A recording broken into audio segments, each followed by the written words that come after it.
હાલો friends, આજે આપણે બનાવીશું ચોખાની ખીર।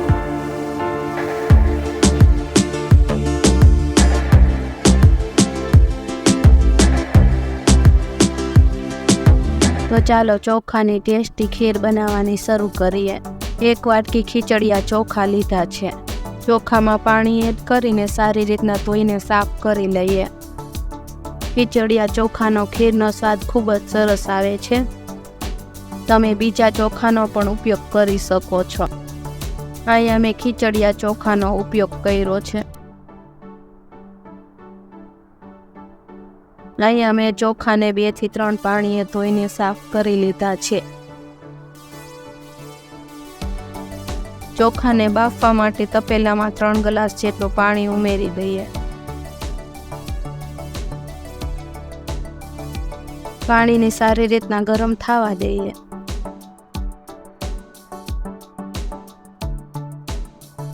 પાણી સરસ ગરમ થઈ જાય પછી તેમાં ધોયેલા ચોખા એડ કરી દઈએ। ચોખા ઉમેરીને તેમાં થોડી વારે ચમચો ફેરવતા રહીએ।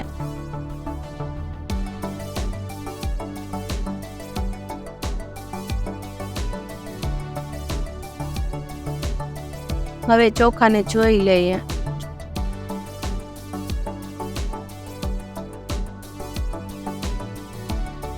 ચોખા બફાઈ ગયા છે, આપણે તેને ચમચેથી હલાવી લઈએ।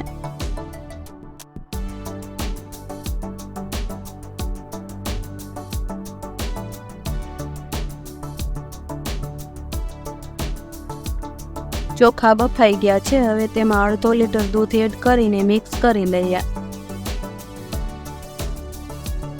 ચમચાથી આ રીતના થોડી વારે હલાવતા રહીશું।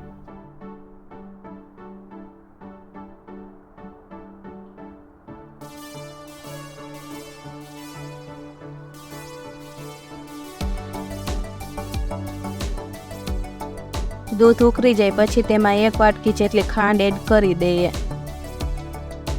તમારા ટેસ્ટ પ્રમાણે ખાંડ વધુ કે ઓછી કરી શકો છો। તેને મિક્સ કરી લઈએ।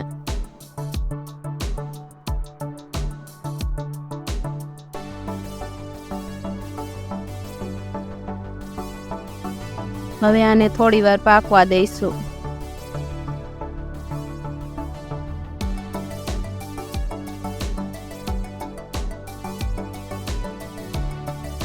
તેને મિક્સ કરી લઈએ।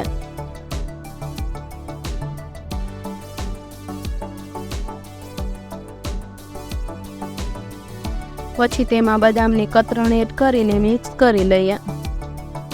તમારી પાસે જે ડ્રાયફ્રૂટ હોય તે તમે ઉમેરી શકો છો। તો અહીંયા ખીર આપણી બનીને તૈયાર થઈ ગઈ છે। હવે ગેસની ફ્લેમને બંધ કરી દઈએ। તેમાં એલચીનો પાવડર એડ કરીને મિક્સ કરી લઈએ। તો તૈયાર છે આપણી ટેસ્ટી ચોખાની ખીર। આ રેસીપી કેવી લાગી કમેન્ટ કરીને તમે જરૂર જણાવજો। જો રેસીપી સારી લાગી હોય તો વિડીયોને લાઈક કરજો અને વધારેમાં વધારે શેર કરજો અને ચેનલને સબસ્ક્રાઈબ કરીને બેલ આઇકનનું બટન દબાવી દેજો। Thank you for watching.